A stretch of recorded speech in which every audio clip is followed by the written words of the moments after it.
So today's the day. I'm so excited to finally show you guys my new home recording studio that's outside of my home. It's in the backyard. Welcome to Creative Cave Studios. That's the name my friends and I decided to give it. As you can see, it's a second floor building here, second floor studio. And the contractor built this beautiful deck for us to hang out on. It's really, really nice to have.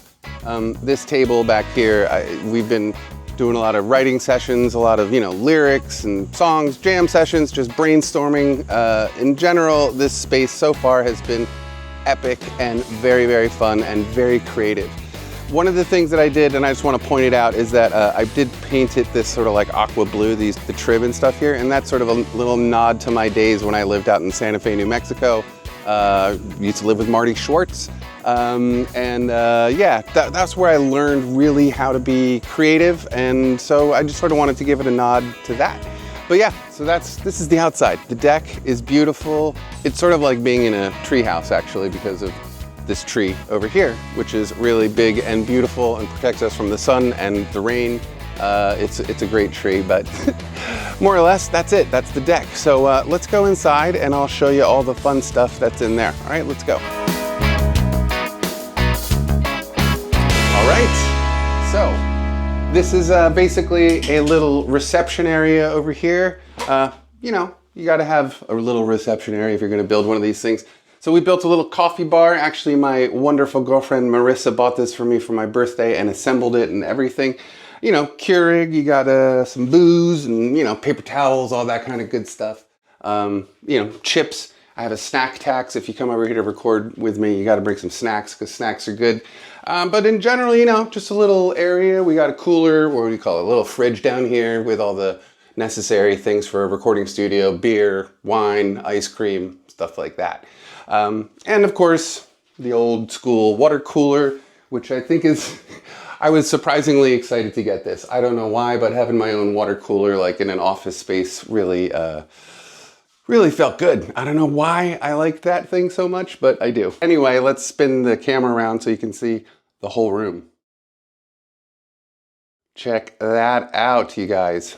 All right, so I'll give you the full tour. So the main room here is about 20 feet wide and 24 feet long. So significantly larger than my old 10 by 10 studio, just an extra bedroom in an apartment, which I have a feeling there's a bunch of you out there right now sitting in something similar, a 10 by 10 room. But I'll tell you, you can do a ton of good recording in a 10 by 10 room. But 15 years later, 15 years worth of saving, I have been able to build this for myself with my good friend Ron, who's a contractor. But yeah, the bigger space is so fun because obviously I can have things like drums set up over here. I got my whole drum kit, which you can sort of see. It's all mic'd up right now because we're in the process of recording an album for one of my clients. Don't forget, I do mix and master, and I can record guitar parts, bass parts, drum parts, piano parts, keyboard parts, whatever you need. Also, I have a long list of other musicians if you need male singers, female singers, anything you can think of. I know a musician. If I can't do it, I got somebody who can. So anyway, don't forget about that. I do mix and master for people, and it's garagebandandbeyond@gmail.com. Anyway, so really quickly, we'll just go around the room. So yeah, drums over here. We got the guitar racks, mandolins, all that kind of stuff, tons of guitars. Back in the corner, I have my Yamaha piano, which you can see right now is set up for rehearsal, because this space is also set up for rehearsing with the bands that I work in. So all sorts of different projects rehearsing here with me, and it's so fun to be able to rehearse at home. I don't have to go anywhere. I don't have to bring anything. I just walk out to my backyard and record. Command Central over there, all the recording gear, all that fun stuff. Keyboards in the back right corner there, my Wurlitzer and my Rhodes. And then my PA system actually mounted to the wall. I found a speaker anchor stand thing that you can mount to a wall, which is epic and so fun, and it looks really good, and it gives me some space underneath. It doesn't eat up a lot of space. But yeah, rehearsal. So the guitar area basically just consists of all this gear that I have had sitting in storage for years. These are amplifiers and pretty much everything over here I have toured with extensively. This guy right here is my Fender DeVille 410. That's my Motion Sound Pro 3. That's an actual spinning speaker. Then I got my PV Classic 50. I love those PV Classic 50s. Any Classic 50 fans out there? Leave a comment. Down below, I got my Deluxe Reverb. And then I actually just recently bought this guy right here, the Boss Katana 100. So big shout out to Marty Schwartz, because every time I watch one of his videos, I would listen to this amplifier in those videos and I was like, wow, those things sound incredible. So I finally found a good deal on a used one, came with a pedal board, love the Katana. And then over here I have my bass amp, which is an Aguilar rig. Move this thing out of the way. Aguilar rig, it's the Tone Hammer 350, and I have the two 12-inch cabinets, and the top one has a horn. I love this little rig. Super, super great. So that's pretty much the guitar area. It's just how I've always wanted it, you know? It's super fun. The drums, let's take a quick look over at the drums. This is sort of a silly little story here. I bought this kit back in 2006 for a tour with my band from Italy. What's up, Francesco and Gabriele? Yeah, so we bought all this gear for this tour. And 2 of them came, but the drummer did not come. So I bought the drums in 2006 off of eBay, and they sat in their boxes ever since. I opened them for the very first time about 2 months ago. The shells didn't warp, they're beautiful, they sound great, and yeah, it's just so nice to have a drum kit in my possession that I can use. I tend to leave the microphone set up a lot because it's just so much easier to have people come over. If they want to record, everything's here and wired up and ready to rock. But yeah, drum kits, that's it. It's a Mapex kit. I didn't mention that. It is a Mapex kit. I don't know what model it was used. Like I said, I bought it in 2006. I do not remember the details besides the fact that some professional player had used it, bought it, and then upgraded a bunch of the parts to Gibraltar parts. So over here, I have this beautiful Yamaha upright piano that I actually got for free. I found it on Facebook Marketplace. I have really good luck with getting great deals, but that is because I am always looking at Marketplace, Musician's Friend Stupid Deal of the Day. If you want to find the best deals, you have to make it like part of your daily routine to look at Marketplace once or twice a day, mornings and evenings, when people are posting new stuff. But anyway, the piano is fabulous. It's a great piano.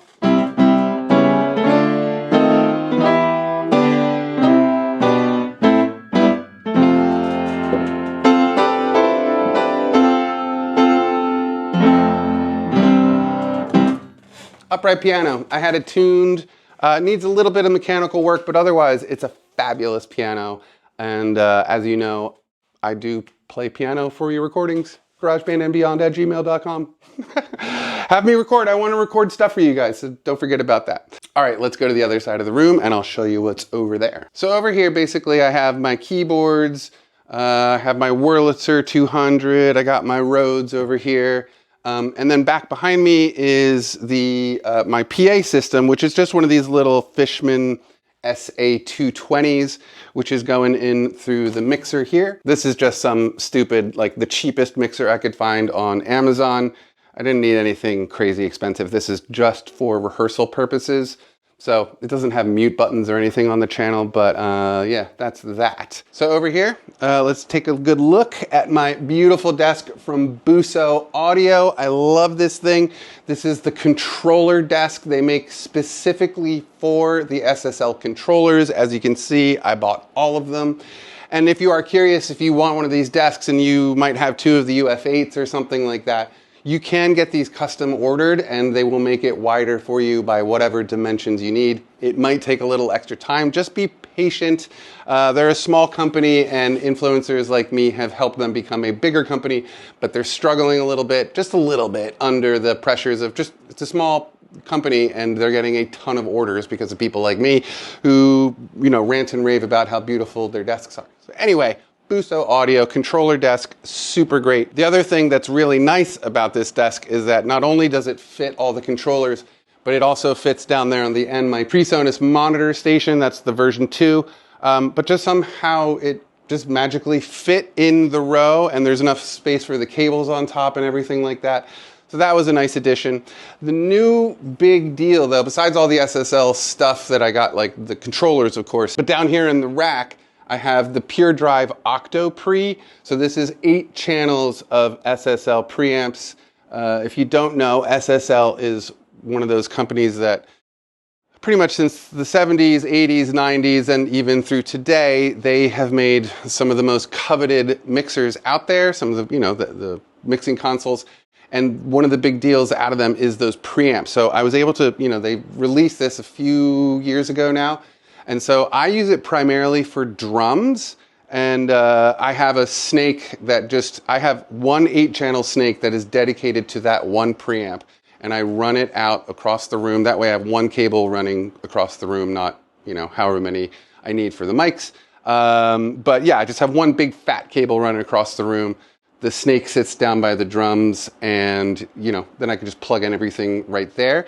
And then the other 8-channel snake that I have is connected to the Focusrite Claret 8 Pre-X, which is old, but I still love, and the other channels, and then these other channels. So I have the, what do you call it? The Golden Age Pre-Q73s, the Heritage Audio HA73 EQ, which is awesome. And so I basically have 2 8-channel snakes that I can put wherever I need around the room. They're just separated, you know, 8 channels down by the drums, 8 channels back over here for piano, guitars, vocals, whatever it may be. I did it that way because I felt like that was the most logical way for me to do it. So that's it. That's pretty much the bulk of the main room.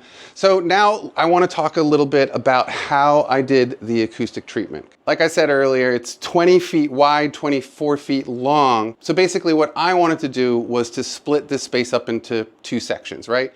Recording and tracking over here.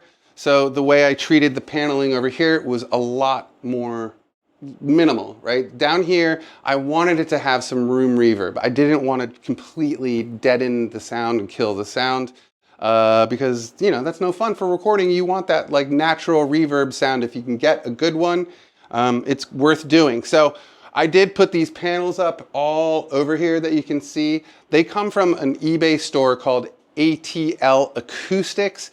They're really nice panels, they're built very well, and they're very inexpensive. I think for 4 panels, it's around $200 for 4 panels. But considering how well built they are and how quickly they come, and usually shipping's free, I actually have 8 more coming for my isolation booth in the back, which we will be looking at later. But anyway, the idea was, like I said, to leave this side to sound a little bit more roomy. But I'm only in one space and I wanted to mix as well. So what I did was I got all these panels from GIK Acoustics. So I have these 2 clouds here above my head. This one's pretty much right above the desk because, you know, as you know, desks reflect a lot of sound. This one is basically the ideal listening position. In the corners, I have bass traps and then a bunch of broadband panels around. So it's, if you were in the room, and you might be able to even just tell from like the sound from my microphone now, if I walk under these panels, or just in this side of the room in general, it is so much more just closed off. There is no room reverb down here at all, versus you go to the other side of the room and it's actually pretty echoey. I don't know, again, I don't know how well you can hear. Maybe I'll do some claps. That's over here.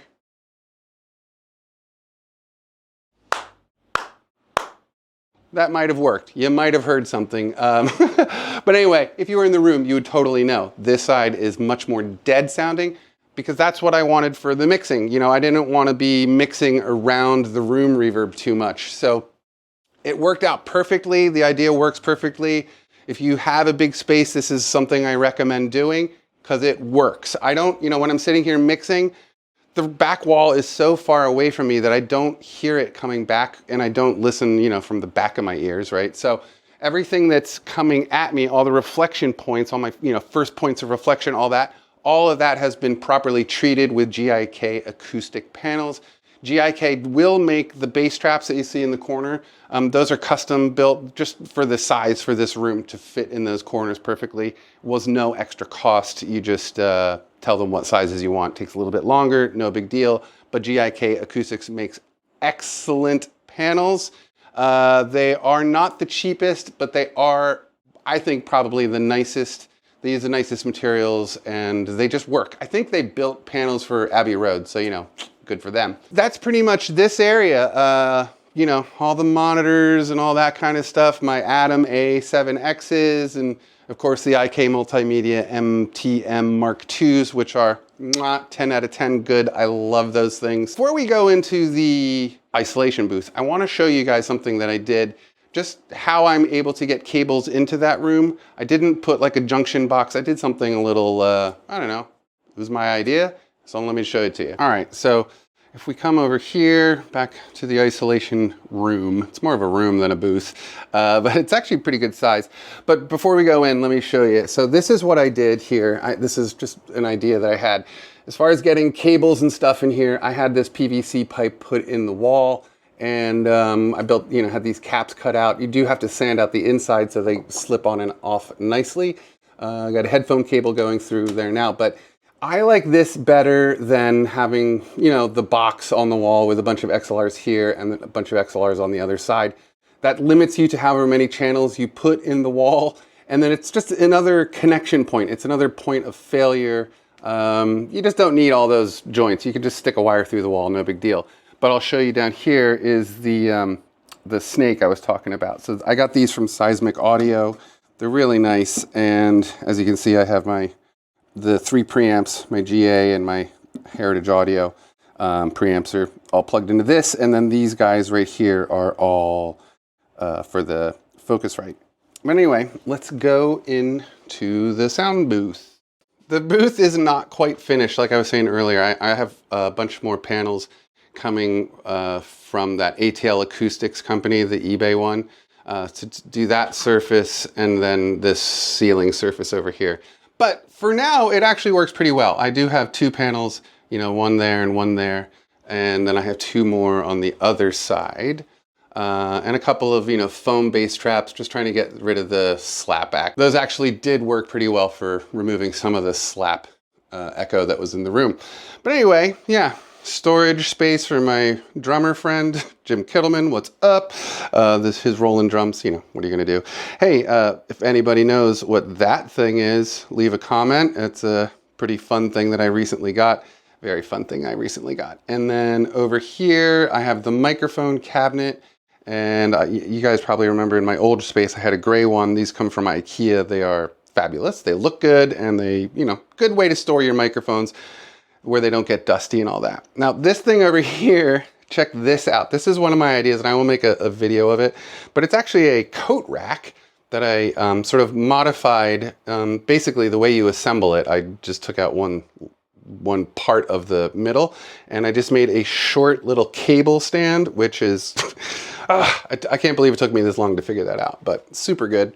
And then of course, you know, the big pile of guitar cases and mandolin cases, a PA head, all sorts of fun stuff. But this room is, you know, for hanging out. If you want to just like, if we're in the main room tracking and you just want to be in here writing lyrics or, you know, getting some time away from the band, that's how you do that. But yeah, so that's that. Oh, I have glasses on now. Yeah. Hey guys, I wear glasses now. But yeah, so that's the isolation booth. So I think that pretty much covers everything. I think, you know, if you know me and you've been watching my channel since 2009, number 1, thank you very, very much. And number 2, you know how long I've been working and producing music for all you guys and myself and my friends. You know how much work I was able to crank out of that little 10 by 10 space. So to have something like this now is super fun and just really warms my heart. It's a great space. Oh, one last thing before we completely sign off. I did finally get my play button from YouTube. Check that out. So big thanks to everyone who helped me cross that 100,000 subscriber mark, especially White Sea Studio viewers. I know a bunch of you came over in that moment because he was kind enough to, you know, say, hey, go over to GarageBand and Beyond. He deserves the 100,000. So thank you, Vitze, for, I think that's how you pronounce his name, Vitze. Thank you for doing that. And thank you to everybody who, you know, subscribed and got us over that hump. It has been a long journey, and I know I have not been great at uploading videos like I used to be in the old days. like a lot of YouTubers, I ran out of gas. I just, like, the energy that it takes to do that on the regular basis is immense, and it's a lot of work. And the return can be good, but sometimes it's not very good. I mean, you watch my videos and you probably see the view counts are a little low, but I'm happy to help those of you who get anything out of what I teach on my channel. You know what I mean? Like, there's so much out there, but I don't know, I feel like my method is refined, and I've been doing this a long time. I still am a working musician. I'm still a working engineer and producer. So yeah, I'm just happy to be able to help with any of you guys. You know, if anybody out there gets something from the newer videos or the old videos or whatever, that's what it's about for me. I want to share this information. I want to help you guys, you know, be able to record at home. That's it. That's all I want to do, because it's so fun to do. It is so much fun to make music at home and, you know, not have to go spend a bunch of money. Of course, if you want to do that, you can do that too. But yeah, in general, I just wanted to help people, and I wanted to get people excited about recording at home on GarageBand, and now I'm using Logic and all this, but that's the whole point of what I'm trying to say. I just want to help you guys because it's so much fun, and I know how to do it, and I'm happy to share the information with you for free, because YouTube is awesome, and that's what it's for. So you guys, thank you so much for watching over all the years. Lots of new content coming up in the new year. New seasons coming up, fall's on its way here in Philadelphia, PA. And so lots of stuff to stay tuned for. Please leave comments below. Let me know what you want to see. I will try to answer everyone's requests in the comment section. So leave lots of comments below with your requests. All right, so that's it. All right, peace, love.